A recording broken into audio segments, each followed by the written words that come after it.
Hi, my name is Myron Laban, and this is how I create. Welcome to This Is How We Create, a show that digs deeper into the creative life of contemporary artists of color. Discover what feeds their creativity and how they found or are finding their artistic voice.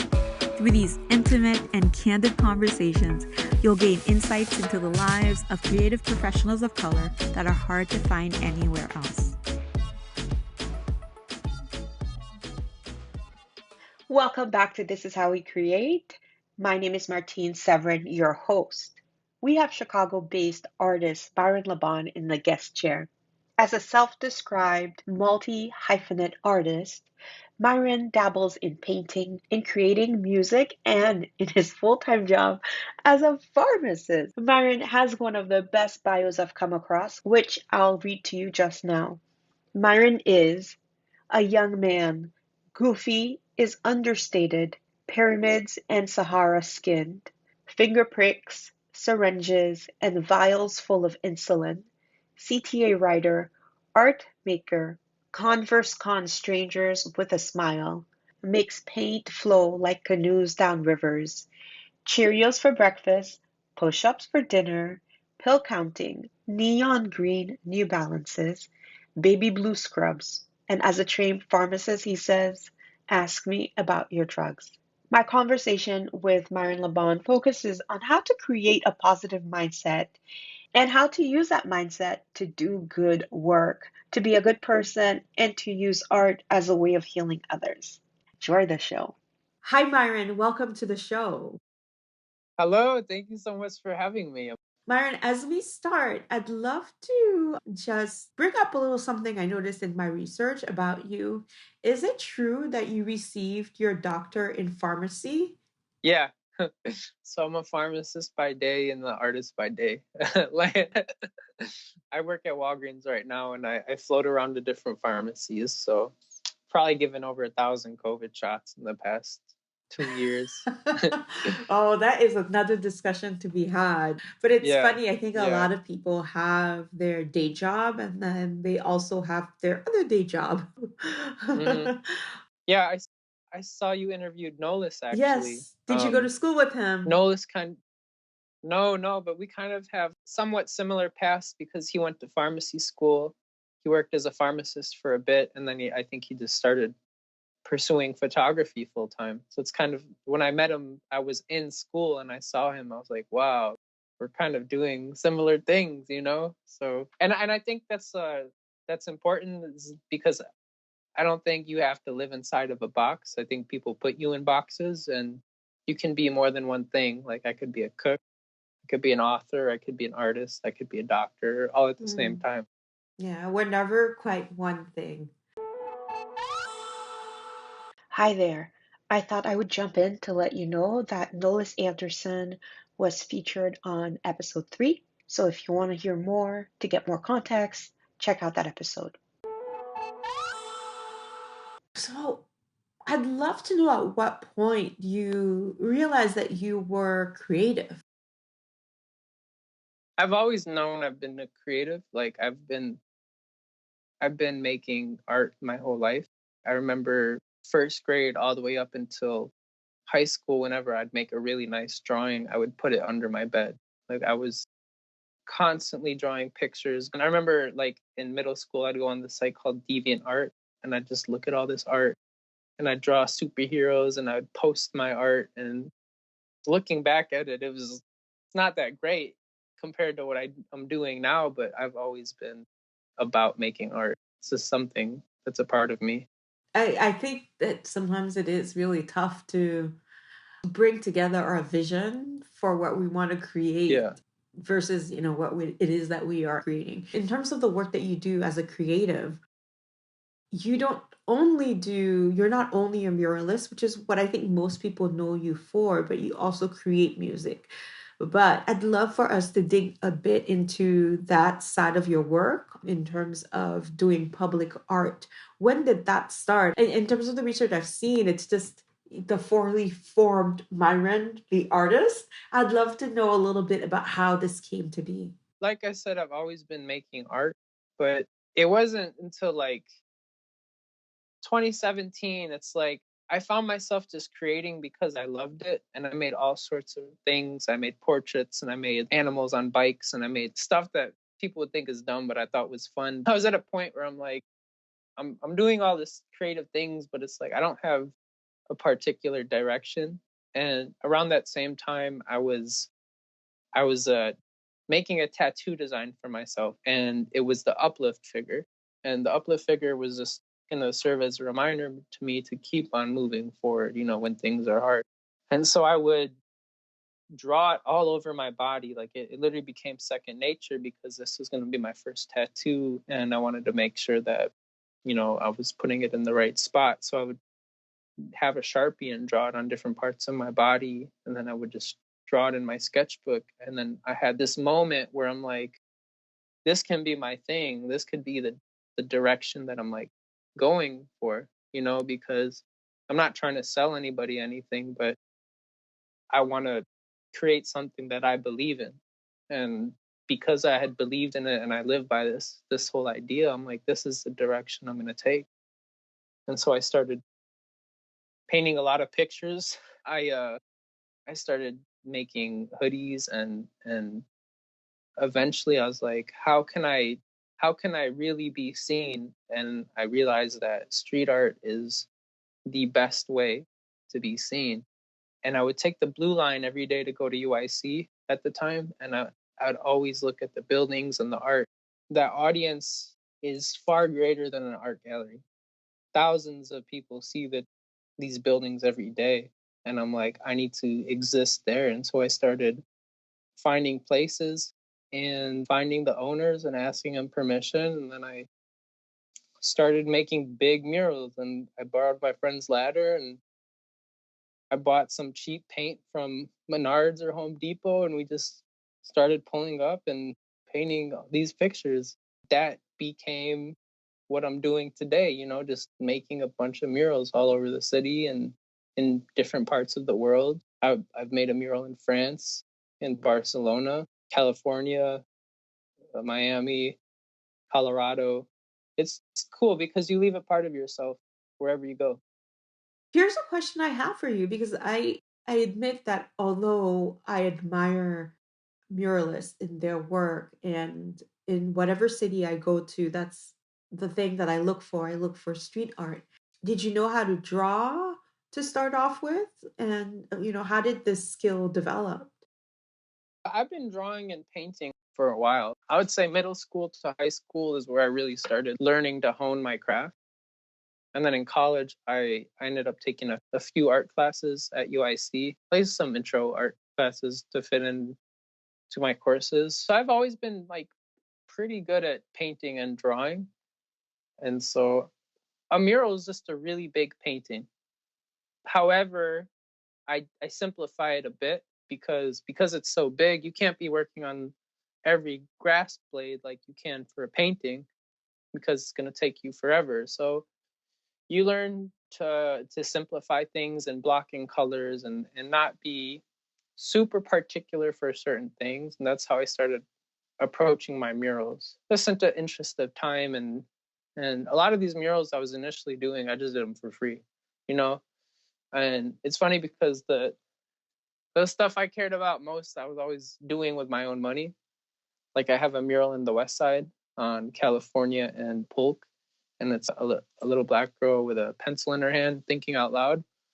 I spent so much time working on that mural. It's still up till this day, and I'm super proud of it. But I just, like I said, I just see spaces, and if I want to paint them, I'll paint them. And where do your ideas come from for these murals? Is it that do you pick an idea so that it's in accordance to a neighborhood, or do you just paint, whatever idea that it is that you have that you want to express?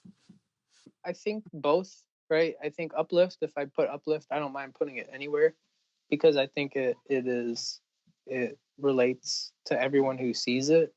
I think it's a universal idea, but at the same time, I do want the artwork I put to be representative of the neighborhood that it's in. So like I was in the West Side, and that neighborhood was pretty much all black, and so I think it's important for a little girl walking down the street to see herself versus anybody else. That's very important.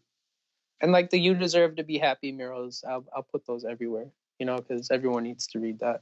That's a perfect segue to that specific mural. You deserve to be happy, because Hmm. in the one thing that you are known for, whether it is that you are creating a mural, I remember there was this mural you created at Rush Hospital, was it? Yeah. To, whatever it is that you are doing, it's always in such a positive way. Can you talk a little bit about that positivity and how you came to develop such a positive outlook both towards life as well as applying that positive outlook in your work? I think it's who I am.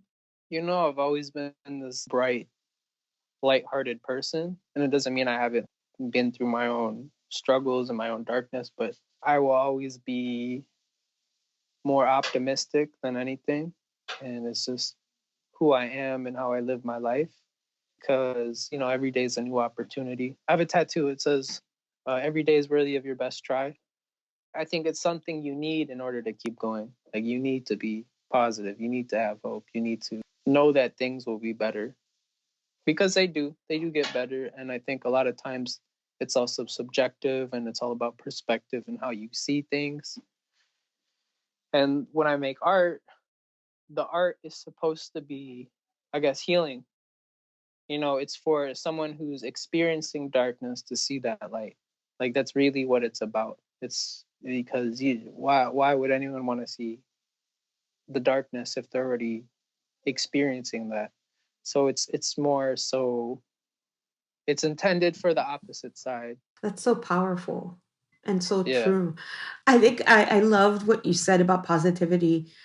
I find that myself, well, at least over the last few years, and I don't know if it has anything to do with the pandemic, but I do find that I can't stomach or digest much negativity. There's this project I am working on.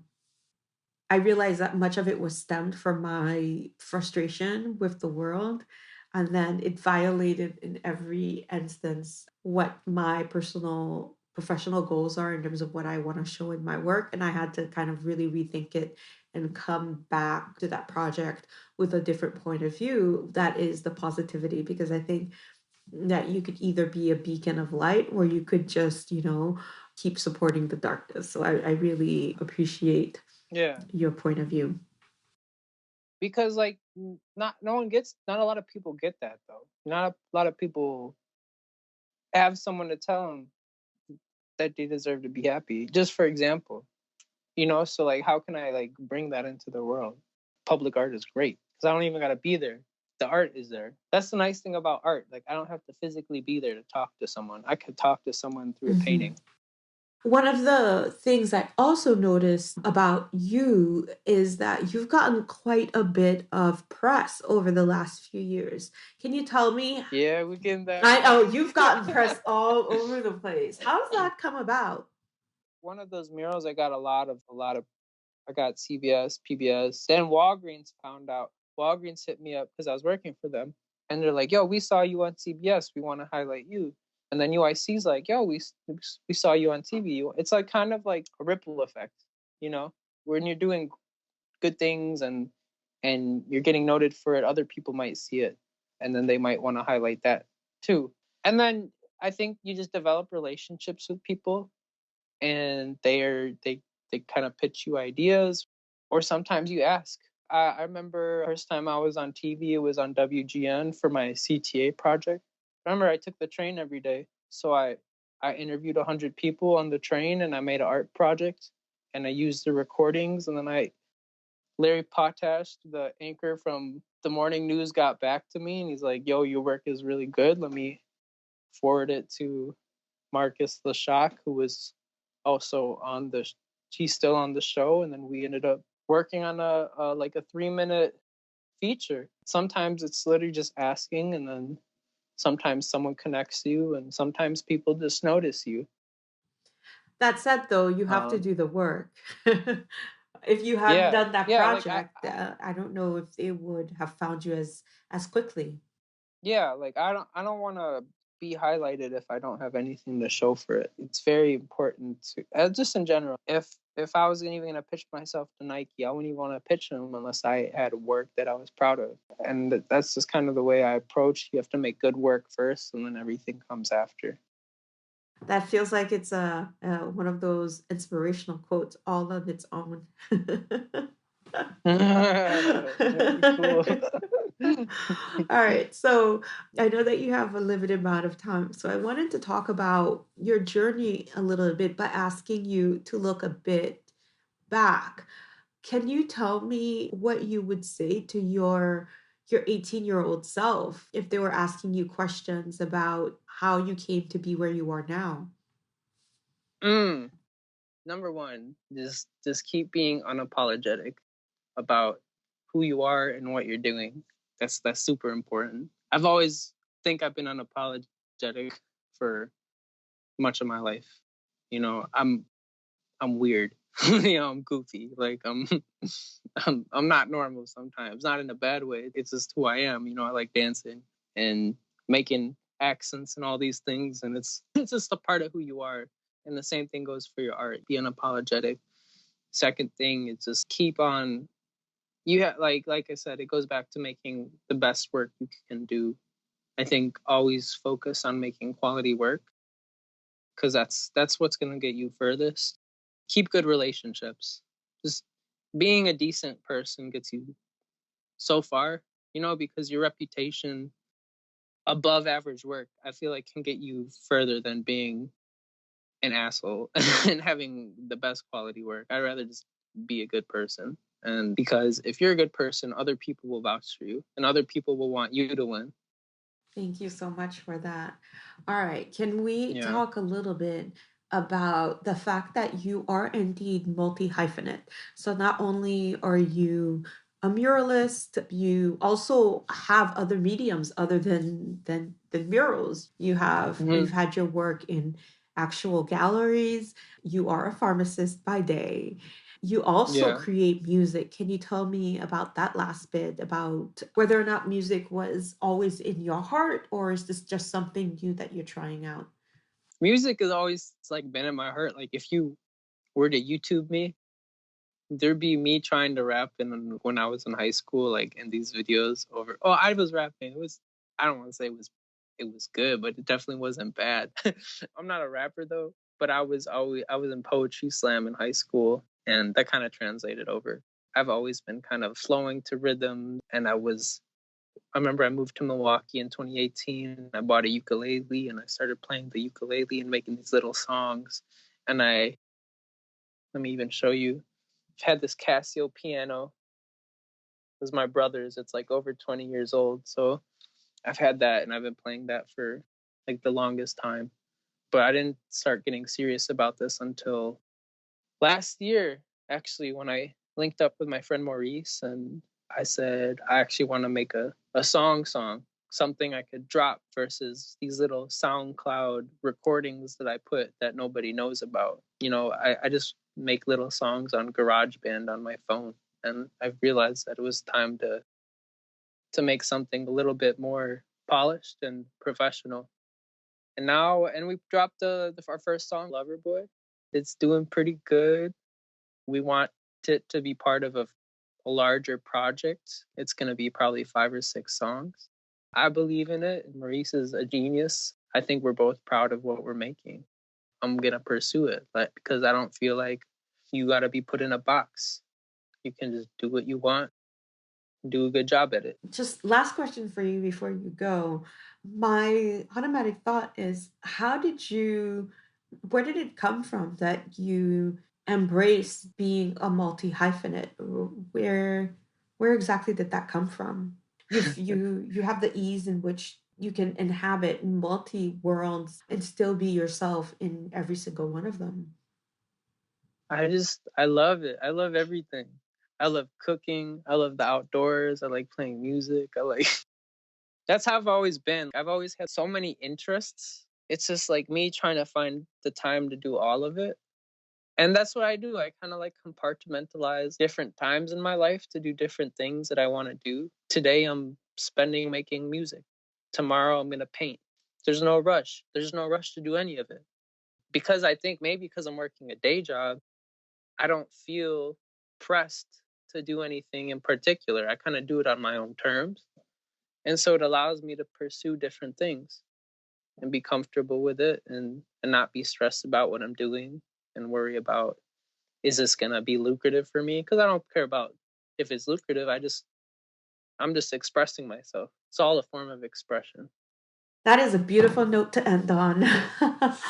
Thank you Yeah. so much, Myron. Thank you for joining me. I really appreciate the work that you do. I've seen your work walking throughout Logan Square and even heading over to Pilsen where I have some classes.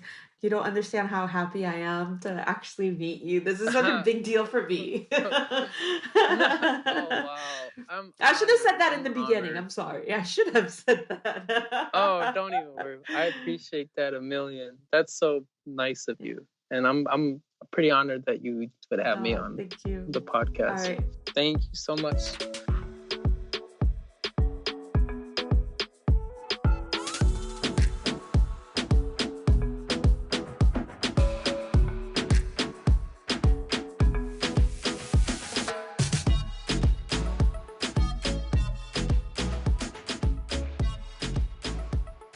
And hopefully we can work in the future. Oh, That'd I be would cool. love that. Just let My me dream know. is to have like walls in my house, murals all over the place. Let me know. Let me know. And even if it's like non-mural stuff, like I'm always down for All right. whatever. You know, Oh, I think I do have a project. I'll let you yeah. know about that. Well, Please, please, please. fantastic.